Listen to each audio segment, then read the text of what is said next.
पानी पानी तहरा में खर्चा बात बड़ी चर्चा में बड़ुए रानी।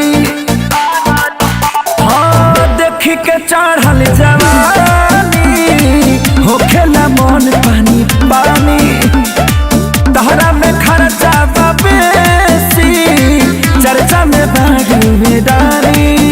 हाँ हाँ बलिया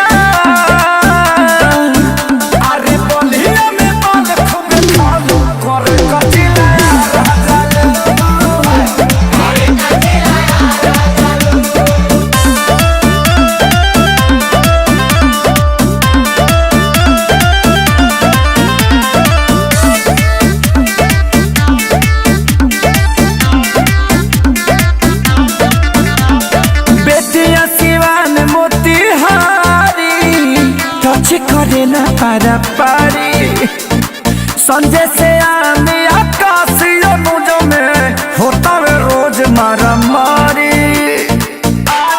हाँ बेतिया सिवान मोतिहारी टच करेला पारा पारी संजय से आमी आकाशीय मुझो में होता वे रोज मारा मारी।